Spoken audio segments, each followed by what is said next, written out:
حضرت علی رضی اللہ عنہ کی شہادت کا آنکھوں دیکھا حال آج آپ سے ہم بیان کرتے ہیں۔ جب ابن ملجم نے کوفہ کی مسجد میں حضرت علی علیہ السلام کی پیشانی پر ایک ایسی تلوار سے وار کیا جو زہر میں بھیگی ہوئی تھی، جس کے وار سے آپ علیہ السلام شدید زخمی ہو گئے اور اس کے پورے 2 دن بعد آپ علیہ السلام کی شہادت ہو گئی۔ شاید یہ واقعہ آپ نے پہلے بھی سن رکھا ہوگا، لیکن آج میں آپ کو یہ واقعہ ایک ایسی عینی شاہد کی گواہی کے ذریعے سنانا چاہتا ہوں کہ جس نے یہ پورا منظر اپنی آنکھوں سے دیکھا تھا۔ اور یہ واقعہ شروع ہوتا ہے کچھ اس طرح سے۔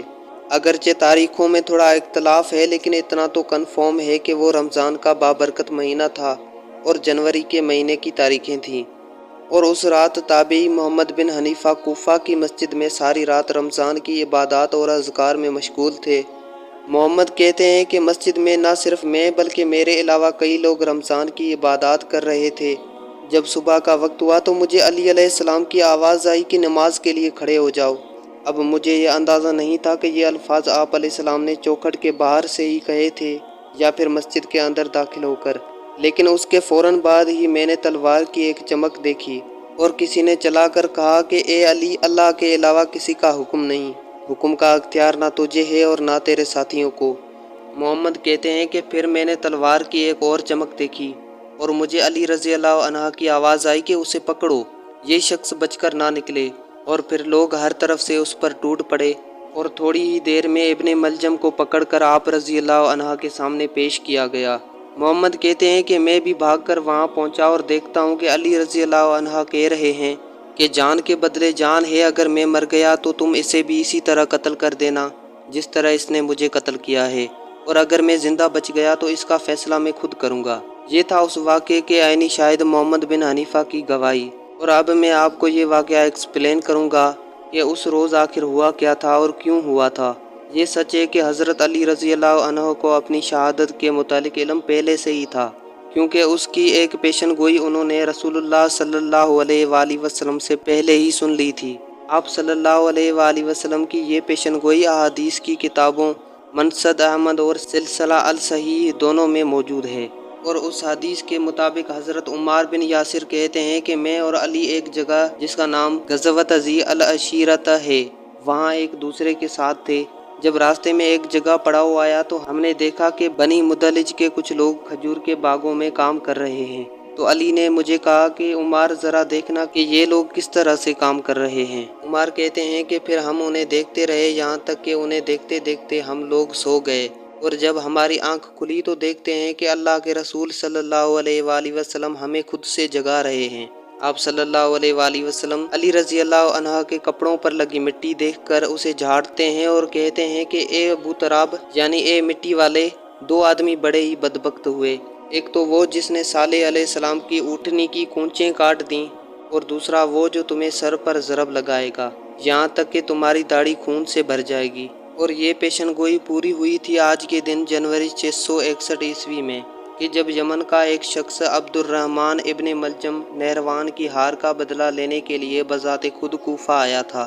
جب ابن ملجم کوفہ پہنچا تو وہاں پہنچ کر وہ بنی تمیم الرباب کے کچھ لوگوں سے ملا جو اس وقت بیٹھے نہروان میں مرنے والے اپنے مقتولین کا ذکر کر رہے تھے۔ ان لوگوں میں اس وقت قطامہ نام کی ایک عورت بھی بیٹھی ہوئی تھی جو دکھنے میں انتہائی حسین تھی، اور ابن ملجم نہ چاہتے ہوئے بھی اس عورت کی طرف اٹریکٹ ہو گئے۔ جب یہ بات آگے بڑھی اور قطامہ کو ابن ملجم کی اپنے اندر دلچسپی محسوس ہوئی تو اس عورت نے ابن ملجم کو کہا کہ اگر تو یہ حسن چاہتا ہے تو اس کا تحفہ ہوگا 3000 درہم، ایک غلام اور علی رضی اللہ عنہ کا قتل، جس پر ابن ملجم راضی ہو گیا اور کہا کہ ٹھیک ہے، میں یہ تحفے دینے کے لیے تیار ہوں، لیکن کیا تم کسی ایسے شخص کو جانتی ہو جو اس کام میں میری مدد کر سکے؟ یہ ابن ملجم نے کہا، اور تب قطامہ عورت نے اسے مزید 2 لوگوں سے ملوایا۔ ان میں سے ایک کا نام وردان تھا اور دوسرے کا شبیب۔ جب ان تینوں کی آپس میں سازش طے پائی کہ کیا کرنا ہے اور کیسے کرنا ہے تو یہ تینوں آخری مرتبہ اس عورت سے ملنے اور اس سے دعا لینے کے لیے آئے، اور قطامہ اس وقت اعتکاف میں بیٹھی ہوئی تھی۔ بہرحال اس عورت نے ریشم کی پٹیاں منگوائیں، پھر وہ پٹیاں ان لوگوں کے سروں اور بازوؤں پر باندھیں اور انہیں الوداع کیا۔ پھر یہ لوگ اندھیرے میں مسجد کے اس دروازے کے سامنے جا کر بیٹھ گئے جہاں حضرت علی رضی اللہ عنہ نے مسجد میں داخل ہونا تھا۔ محمد بن حنیفہ نے تلوار کی جو پہلی چمک دیکھی تھی وہ دراصل شبیب کی تلوار کی تھی، جو اپنے نشانے سے مس ہو کر دروازے کی چوکھٹ یا طاق پر لگ گئی تھی۔ وہ وار حضرت علی رضی اللہ عنہ کو لگ نہ سکا، لیکن ابن حنیفہ نے جو دوسری چمک دیکھی وہ ابن ملجم کا وار تھا، جو سیدھا آپ علیہ السلام کی پیشانی پر جا لگا، اور شبیب بعد میں پکڑا گیا۔ اس پر مقدمہ چلا اور عوام میں خوف و ہراس پھیلانے کے جرم میں اسے قتل کر دیا گیا، اور وردان لوگوں سے بچ کر اپنے گھر چلا گیا۔ اور جب وہ اپنے ریشمی پٹی اور تلوار اتار رہا تھا تو اس کا ایک کزن گھر کے دروازے میں داخل ہوا، اور جب اس نے پوچھا کہ یہ سب کیا ہے تو وردان نے اپنے کزن کو پوری بات بتائی، جسے سن کر اس کے اپنے کزن نے نفرت اور غصے میں آ کر وردان کا قتل کر دیا، جبکہ ابن ملجم کے ساتھ معاملہ تھوڑا مختلف سے پیش آیا۔ جب ابن ملجم پکڑا گیا تو نمازیوں میں سے کسی ایک نے اس کے پاؤں پر تلوار ماری، اس لیے کہ وہ وہاں سے بھاگ نہ سکے۔ پھر جب اسے علی علیہ السلام کے سامنے لایا گیا تو آپ علیہ السلام نے اس سے پوچھا کہ اے اللہ کے دشمن، کیا تجھ پر میرے کوئی احسانات نہیں؟ تو اس نے کہا کہ ہاں ہیں۔ تو علی علیہ السلام نے پوچھا کہ پھر تو مجھے کیوں قتل کرنا چاہتا تھا؟ تو ابن ملجم نے کہا کہ میں 40 دن تک استخارہ کرتا رہا کہ مخلوق میں سے جو بدترین خلائق ہو وہ قتل ہو جائے۔ تو اس پر علی علیہ السلام نے فرمایا کہ وہ بدترین خلائق بھی تو ہی ہے اور وہ قتل ہونے والا بھی تو۔ اور اس طرح سے اس واقعے کے 2 دن بعد حضرت علی علیہ السلام کی شہادت ہو گئی، جس کے بعد پھر ان کے بیٹے حضرت امام حسن نے بذات خود ابن ملجم کو تلوار کے ذریعے قتل کر دیا۔ حضرت علی علیہ السلام کی تدفین اس رات بالکل خاموشی میں کی گئی تھی